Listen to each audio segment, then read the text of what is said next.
thing about Juan Galt. He's not a troll. He's a well thought out, and most of his responses are well thought out.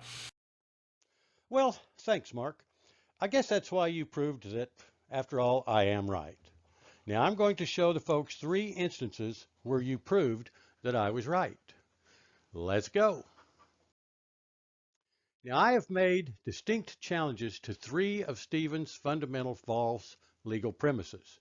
I say, number 1, the traffic ticket meets the prosecutor's prima facie burden of proof and evidence to establish a rebuttable presumption that jurisdiction is proved, and there is no prosecutorial misconduct or judge bias.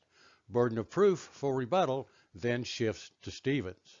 Number 2, Stevens' Socratic questions are simply veiled accusations in the form of questions and are not considered a rebuttal to prima facie proof, and therefore the burden of rebuttal proof stays with Stevens. And 3, Stevens brings political philosophy instead of law to court. Now this video shows that Stevens proves I'm right. Enjoy it. I am. I have put together videos proving Stevens does not know what prima facie means, and he can't recognize when a prima facie case has been made with prima facie evidence, like the traffic ticket. Watch my video, Mark Stevens' False Premise Debunked, on YouTube, and you'll understand. It's the antidote to being fooled.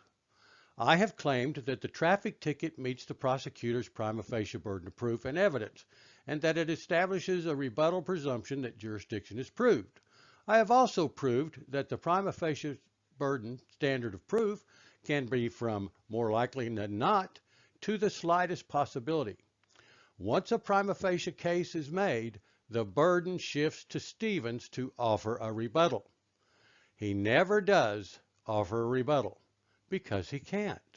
Instead, he asks dumbass questions for legal advice that the judge doesn't have to answer. Stevens now denies I am right, but the week after he banned me, he proved I am right in the video he posted on 8/18/2017. Now these are the authoritative sources, some of them, of which I pulled my information, and this is my evidence that Stevens now must rebut.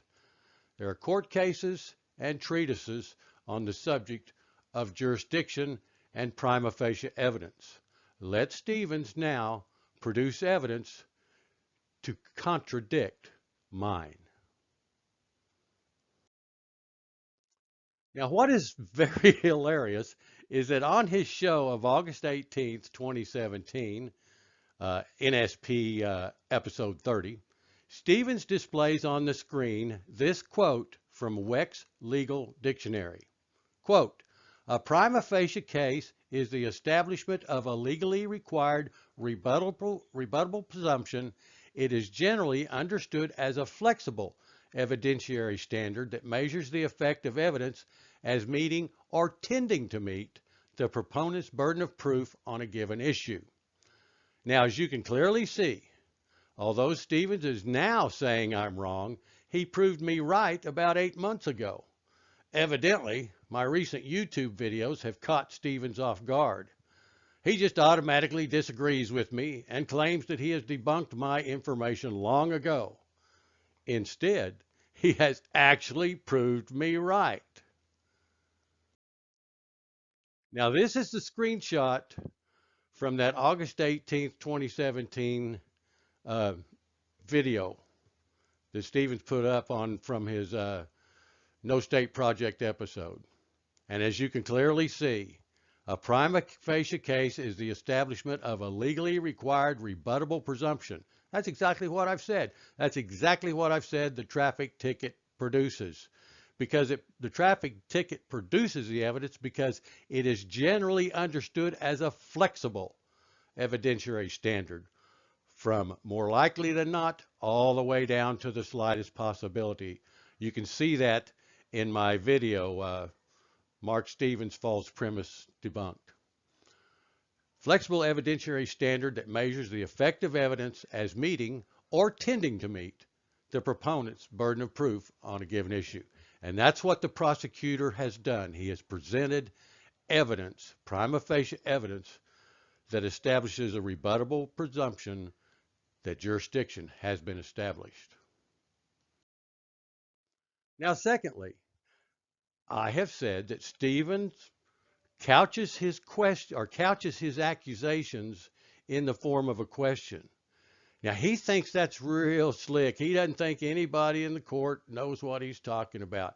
But what he does is he makes his accusations in the form of a question.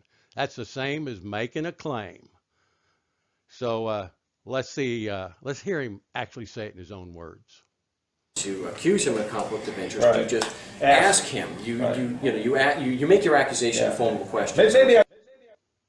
So see, that's exactly what I have claimed. He proves me right. Now, this is information about a veiled comment. A veiled comment is expressed in a disguised form, like a question, rather than directly and openly. It's like a veiled threat, attack, or accusation is not direct, but it's easily understood. It's hidden and disguised and obscure, but it's easily understood.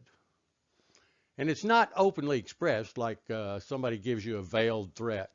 Oh, it'd be sad to see your car have a dent in it, wouldn't it? That's a veiled threat. A thinly veiled means it's very easily understood, and that's what Stevens' accusations are. They are very thinly veiled. And they're of statements, intentions, or questions. That's the way they can appear, and they're not direct or clearly expressed. And in law, a veiled comment is considered an accusation, an insinuation, an inference, an intimation. And making a veiled accusation or claim in the form of a question does not relieve the burden of proof for rebuttal. Asking the prosecutor or judge for legal advice does not relieve the burden of proof for rebuttal. Now, for some reason, Stevens thinks nobody in court can see through his accusations presented in the form of questions. A typical internet lawyer mistake. And for some reason, Stevens' victims can't see through his lame bullshit. Anybody know why? Now, I've always said that Stevens is arguing philosophy, and he says, I've debunked that so many times. Law is not philosophy. I never said law was philosophy. I said that when you challenge government, that's a political issue, not a legal issue. And many of the questions Stevens asks are political questions, like, where's the evidence of applicability of law? That's a legal question. That's a political question that needs a political answer. Now, I'm just not saying this. Stevens, hear him in his own words, that he is challenging this concept of government itself. So we're not just going in and challenging the ticket. We're challenging the concept of government itself. Boom. Like I said, Stevens was bringing philosophy, his Spoonerism. That's his way he challenges government, Spoonerism. He's bringing that, not law, to court. Because you see, challenging the institution of government, which is the subject of Stevens' books, scripts, forum, radio show, and YouTube videos. Any normal person knows that you challenge the institution of government either in war or the voting booth, not court. Only an idiot would think you would do it in court. And Stevens' sacred cow is the writings of Lysander Spooner. His religion is philosophical anarchism, which I call Spoonerism. But it's blatantly obvious from his legal motions and/or government challenges that he extracts a sentence from here, grabs a rule, a law, a court case from there, injects his own definitions and interpretations, and then jams them together into what he thinks is a viable, logical, legal theory. Unfortunately, almost always, his theories are tainted by misinterpretations and misconceptions because he is desperately trying to make it all fit his Spoonerism narrative. And, of course, sell his motions based on his legal gobbledygook. To continue this way defies logic.